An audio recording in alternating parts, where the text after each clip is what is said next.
नमस्कार दोस्तों, मैं अंकुर उपाध्याय स्वागत करता हूं आप सभी का आपके अपने YouTube channel share market analysis में। बड़ी इंपॉर्टेंट न्यूज़ आते हुए दिख रही है और बहुत ही इंपॉर्टेंट है ये, क्योंकि ये स्टॉक हाल ही की लिस्टिंग है। हाल ही की इन 6 महीने हो गए, मोर देन 6 मंथ हो चुके हैं ऑलमोस्ट। बड़ी कंपनी है और इन्वेस्टर्स पार्टिसिपेट करते हैं भर के। मैंने भी काफ़ी बार डिस्कस करी है और काफ़ी अच्छी तेजी आई है आज, ऑलमोस्ट अपने हाइस पे ही खड़ा है आज। तो मुझे नहीं लगता कोई लॉस में होना चाहिए। हाँ, आज जिसने खरीदा है और कल स्टॉक टूट जाए तो बड़ी बात है कि हाँ भाई लॉस में आ गए, लेकिन अभी तक की सिनेरियो ऐसा है कि आप लॉस में शायद नहीं होगे, क्योंकि ये लिस्टिंग का भाव था इसका डीमर्जर वाला। स्टॉक का नाम है जियो फाइनेंशियल सर्विसेज लिमिटेड। आज क्वार्टरली नंबर्स आने थे जो कि आ चुके हैं, बट इस बार डिसअपॉइंट कर दिया है कंपनी ने। जी हाँ, पूरे नंबर्स आप सभी के साथ डिस्कस करता हूं एक एक करके। तो शुरू करते हैं बिना किसी देरी के जियो फाइनेंशियल सर्विसेज लिमिटेड की कंपनी के नंबर्स को डिस्कस करना।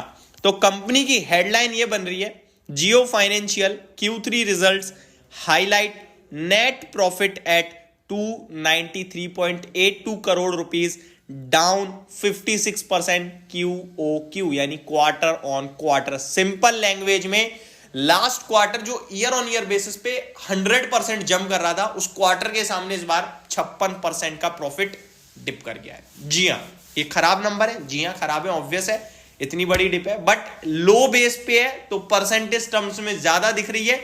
प्रॉफिट भी लो बेस पे था तो ज्यादा दिखा था, और अभी गिरावट आई है तो भी ज्यादा दिख रही है। आगे फर्दर डिस्कस करते हैं कैसे रहे, तो चलिए समझते हैं।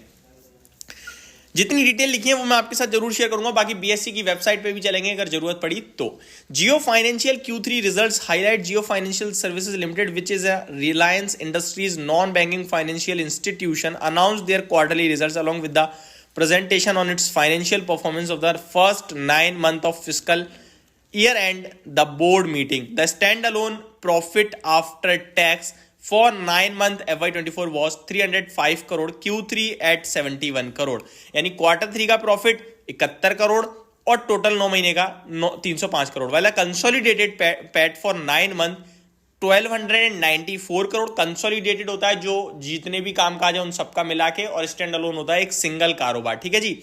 तो अगर कंसोलिडेटेड बेसिस पे 9 महीने का आया 1300 करोड़ पे ऑलमोस्ट, और क्वार्टर 3 का 294 करोड़ का, as per the companies release.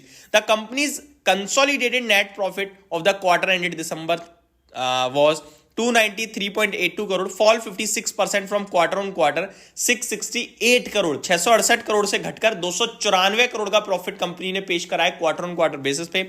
I think market इसे एक्सेप्ट नहीं करेगा। आगे देखते हैं। While its consolidated revenue from operation slumped 32% on sequential basis, 608 crore से रेवेन्यू भी घटकर 413 करोड़ पे रह गया है, जो कि 32% की डिप है क्वार्टर ऑन क्वार्टर बेस पे।